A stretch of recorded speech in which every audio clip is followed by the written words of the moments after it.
He's been a working actor for over 20 years. He lives here in Chicago. He just got back from shooting 2 movies and another episode of Empire, but I thought he was killed off. I don't know what happened there. Please welcome the charming, insatiable, and very, very talented ANTOINE MCKAY. Oh, Lord, won't you help me find some kind of peace of mind? It was 1980. A group of upstart college kids had just beat the Russians in the semifinals. Which kind of sucks because you had to play the Russians in the semis. But they won. And then they beat Finland. Jimmy Carter was our president. Jimmy Carter, yes!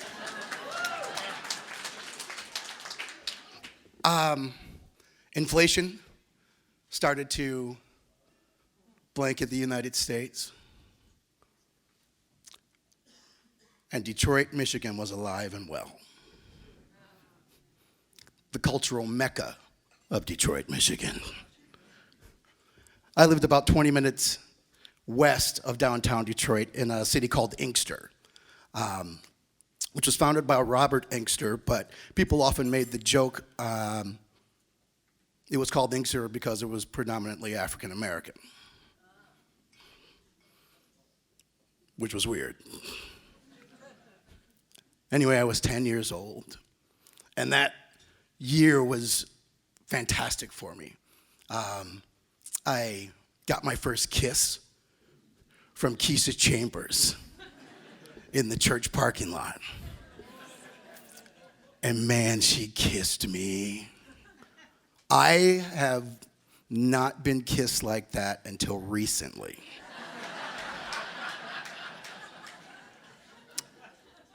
And I have 6 kids. I want you to think about that for a second. Anyway, that same summer, I hit my first home run. The kid dropped the ball over the fence, but it went out.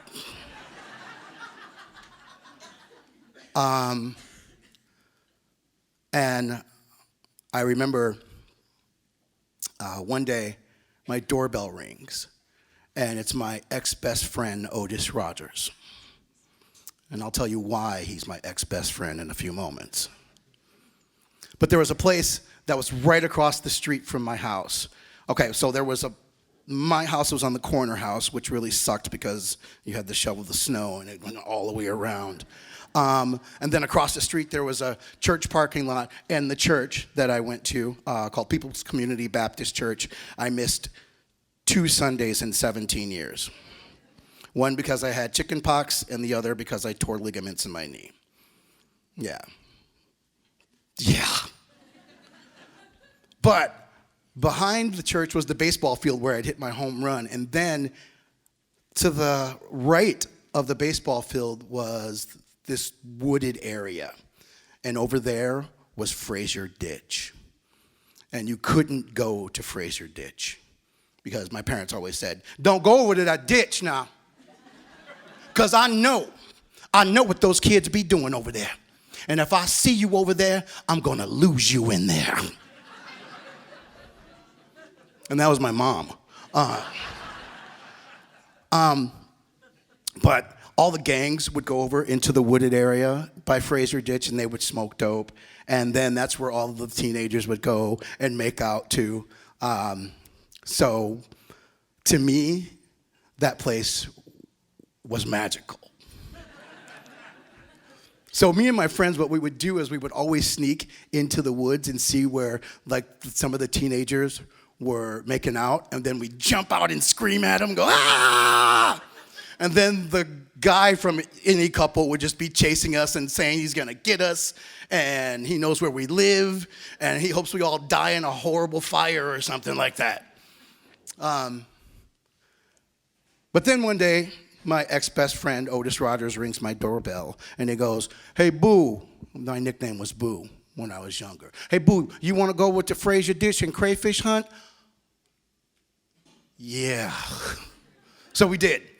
And we had a different way of crayfish hunting. We would throw bricks in the water and hope the crayfish would walk up on the shore.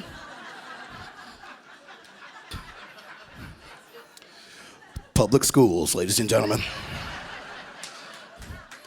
So we were throwing bricks in there, and we had had a heavy rain, so the ditch was full, and we thought, oh man, we're gonna catch all kinds of crayfish today. 6 hours later, we didn't catch a damn thing. And I was so bored, and I was like, Otis, I want to go home. You bet not leave me. That sucks. You suck. You suck. Your mom sucks. What you say? Nothing. Well, I'm still going home because I'm hungry. Well, if you leave me, I'm going to hit you with a brick. I was like, yeah, whatever. I took 3 steps, and Otis hit me with a brick. I was stunned and staggered, and I didn't know what was going on. So I reached up and touched my hand to my head, and I pulled it down, and it was just covered in blood. And the city had cut down some of the trees in the wooded area, so I was running, and I kept falling. And the 3rd time that I fell, there was a branch sticking up from one of the trees, and it went into my head right here. So I had to pull myself off of that and keep running. I get out of the wooded area, and I'm running across the field, and a bunch of my friends are playing a pickup game of baseball, and they're like, holy shit, Antoine's bleeding everywhere! And I'm running, and they're chasing me, and they all just grab me, and they take me, and we bust in the back door of my house, and it was crazy, and it was insanity, and there was blood everywhere, and I'm bleeding, and we go in the living room, and to our surprise, my parents are having sex in the living room. So we're all like, my mom sees me and goes, oh my gosh! My dad's like, what the hell? All the kids are like, ah! And we're all screaming, and everybody, my mom starts running at me naked. And all the kids are like, oh gosh, no! And my dad stands up, and he has no clothes on. And he's like, everybody get the hell out of here! So my mom takes me into the bathroom and puts a towel on my head. I still hear my dad going, get out of here! Go, go, go, go! And he's putting his pants on and gets his shirt on, and we get into the car, and we go to the hospital. I had to get 7 numbing shots in my head. I got 39 stitches here and 12 here. 51 stitches. The rest of that summer sucked because my parents had to wake me up every hour for 2 weeks just so I wouldn't slip into a coma. But when I got better, it was payback. So you know those big pink wiffle ball bats that you get with the... So I kind of cut the top out of that with my dad's hacksaw, and I filled it up with my next door neighbor's white garden rocks. And I kind of duct taped the top of it back on, and I'm carrying it down the street because I see Otis sitting on his big wheel. Now, I want to just tell you something about my street that I grew up on. I had 2 aunts, both of my grandmothers, my uncle, and my cousins all. So I was in trouble all the time. But I saw Otis, and he had it coming. So I walked up quietly behind him. He didn't even see me. And I just dropped the bat full of rocks on him. It didn't hurt him. But then I hear from behind me, Antoine McKay, you get over here right now. And it was my mom and my uncle and both of my grandmothers. and they all simultaneously hit me into my house.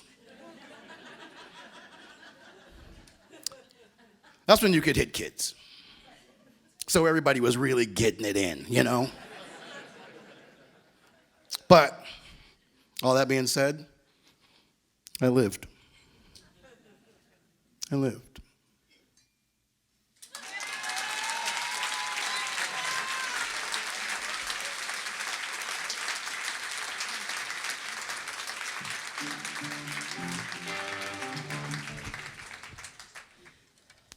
Where's Cotty and Shannon?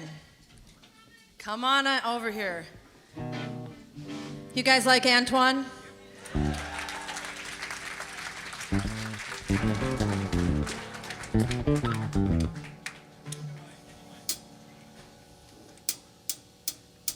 Sometimes you feel like you hit a big home run.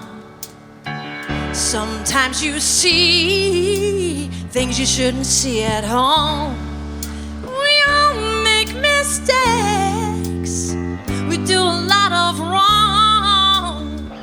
I know I found the place where I belong. My faith is tried and my head is down. Been challenged in my life, but look where I am now.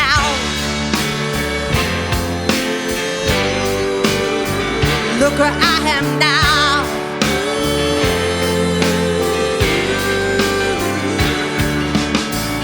Everybody finds a place where they're rude again. Been giving everything from tragedy to win. Barely awake, a needle in my head. It's a miracle I wasn't left for dead. My faith is tried and my head is down. Been challenged in my life, but look where I am now.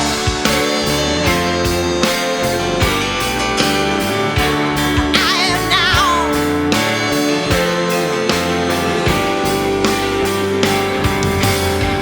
Life gives you roses and thorns.